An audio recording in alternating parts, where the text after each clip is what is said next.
Welcome to the CER sample answer. And this is the answer key for PS2-LS1. This is something that we would have done in class as practice. So hopefully you've already evaluated yours and you took an initial look at how you did. And this video will guide you through how you should have scored yourself on this. And we'll see how we'll see if there's a difference between what you originally thought your CER grade should have been and what it should be. So first of all, let's just review a little bit. Remember, when it comes to CERs, and we call the CER because the C stands for claim, E for evidence, and R for reasoning. The claim is what do you know? The evidence is how do you know that? And the reasoning is why does your evidence support your claim? And when we put these three things together, that's where we get our scientific explanations. So a reminder, a claim is a statement about the results of an investigation. It's a one-sentence answer to the question you investigated. It answers what you conclude or what you can conclude. It should not start with yes or no, and it should describe the relationship between the dependent variable and the independent variables that you're using. So here's the question I want you to answer, or this is a question you were supposed to answer. Make a claim about the relationship between kinetic energy and speed. So what you need to do is you need to defend a claim. So you need to make a claim, then you need to defend it with evidence that you were able to cite from the 3 experiments that we did in science class. Then use the appropriate scientific principle or principles, if there's more than one that you can use, to link your claim and evidence in your reasoning. So first of all, a lot of times people, when they start doing this, they'll automatically write a claim. You don't write the claim first, because what kind of claim do you write? You first need to examine the evidence so you can start to figure out what does the evidence allow you to write, or what kind of claim does the evidence allow you to write. So you don't make a claim first. So let's start to take a look. So we were supposed to look at the several of the experiments that we did. And all that data that you see off to the left here, or to the right here, this is all of the data that we have taken in class for the experiments. Now your data might look slightly different because we all had slightly different data, but this is it. So first of all, we have to examine what exactly of this evidence do we use. So let's make a claim about the relationship between kinetic energy and speed. So I look at this, it's kinetic energy and speed. So let's look at table 1. This is where we dropped the large can and then we threw it. So they're slow and fast. So this is definitely data that I can use. Let's look at this next one. This is where we had the heavy can and the light can. So the one that was 475 grams and 170 grams. Now does this have anything to do with speed? Nope. So I'm going to cross this off. And you can do this on your sheets. Cross off your data tables if you're not going to use it. That way you won't get confused later on. So how about this one? Remember this one when you guys watched the video? Notice here it's 500 grams in 4 miles. It's 1,500 grams in 4 miles. So here the speed didn't increase, but the mass did. So we don't need that. However, look, this one is 1,500 grams in 4 miles. This one is 1,500 grams in 6 miles. So I can definitely use this to help me figure out and use it to support my evidence, one way or the other. I don't know which way yet. And then here, this was the experiment we did in 3-1, where you dropped a can from 10 centimeters and then 20 centimeters. So again, why did we do this? Well, we wanted to see, and we dropped it from a higher height so that it would gain more speed. So we can definitely use this one as well. So now that I've looked at those, and now that I'm starting to gather my evidence, once you look at the evidence, once you analyze the evidence, now you can start to make a claim. So here again, you need to look at your evidence and go ahead and develop a claim. So these are some of the claims that I came up with. So make a claim about the relationship between kinetic energy and speed, and compare your claims to these claims.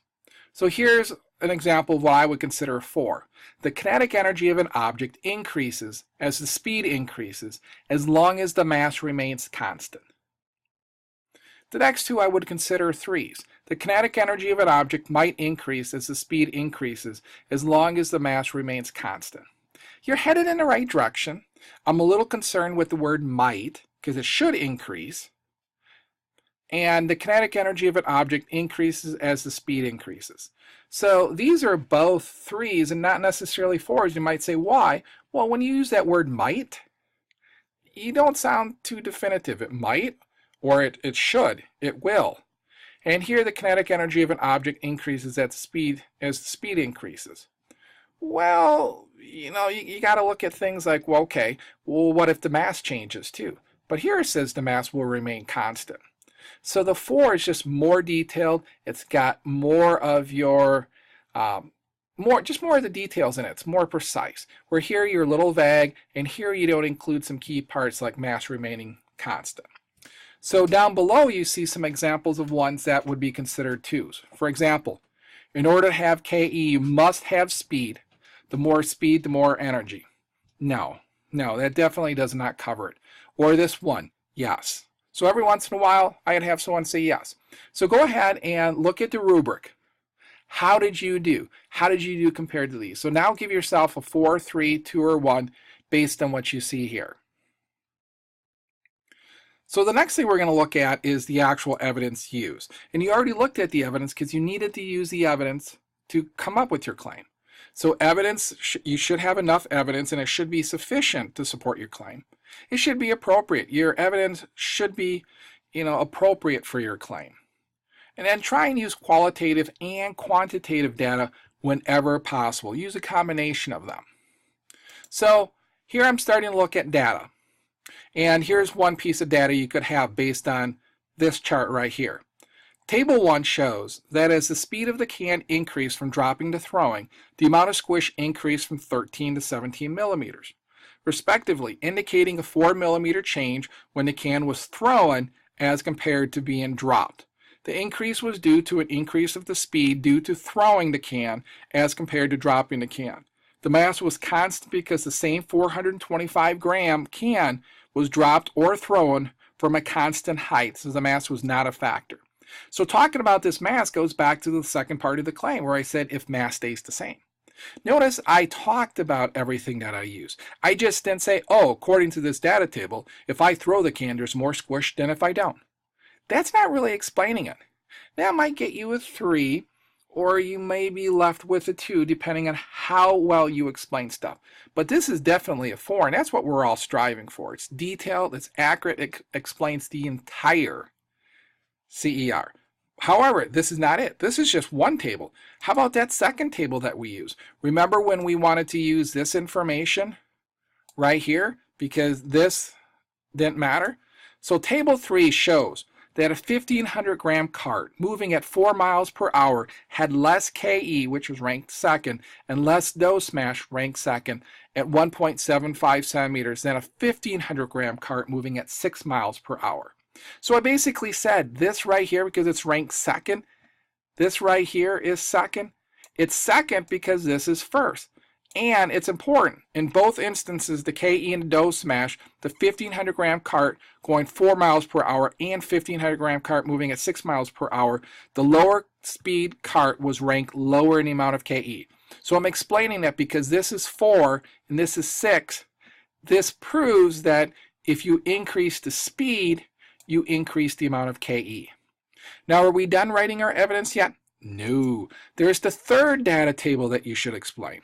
So table 4 illustrates how a change in elevation increased the speed and KE of a falling can, thus affecting the amount of average thickness change on a 30 millimeter ball of Play-Doh. The 425-gram can was dropped from 10 centimeters, creating an average thickness change of 0.025 centimeters to the ball of Play-Doh. The 425-gram can was dropped from 20 centimeters, creating an average thickness change of 0.1 centimeter to the ball of Play-Doh. The change between the 10 centimeter drop and 20 centimeter drop was an increase in average thickness change of 0.075 centimeters. This difference was due to the increase in speed and KE. Notice I'm bringing in the increase in speed and KE when the can fell 10 more centimeters. And I also said the mass didn't change because this is huge. Because we say in there the mass if the mass stays the same. So here again, I'm explaining all this. I'm not just saying, oh, this had less speed and it had less smash. This had more speed and it had more smash. I'm explaining everything. So make sure you explain what the evidence means. So that would be your evidence. So go ahead and rank your evidence. What would it be? What would you give yourself? No, not what you gave yourself before, but now that you see what I'm expecting to get fours, where are you at? So be honest with me. Rank yourself so that way you know where you need to improve. Now the last thing we're going to go through is the reasoning. Remember, the reasoning links the claim and the evidence together. It explains why this evidence matches the claim. So the evidence just supported the claim, but now the reasoning explains why this evidence supports the claim. So it shows how or why the data counts as evidence, provides the justification for the why this evidence is important to the claim, and includes one or more scientific principles. This is one of those things that, I have to scratch my head about a lot. It's on the posters in the back of the room as well. But a lot of people will do this and they will use no scientific principles. Then it's automatically not a 4 or 3 if you use no scientific principles. So that's the worst thing you could ever do. So, first of all, we listed the scientific principles. One of the things I would suggest, go through, cross off ones that you know do not match, like energy can be transferred between systems. We haven't covered that. It doesn't talk about mass, or it doesn't talk about KE and speed. Neither does this one. Neither does this one. Neither does this one. Energy can, nope, that one doesn't either. This one talks about GE, gravitational energy. Now, any moving object has kinetic energy, but that's not what we're doing. We're trying to get the relationship between speed and mass, or kinetic energy and speed. So if we go back up and we take a look, what we want to know, make a claim about the relationship between kinetic energy and speed. So we want to look for stuff that talks about kinetic energy and speed. So here it talks about kinetic energy, and here it talks about speed. No other scientific principle talks about both. So this is the one we really need to key in on number 2.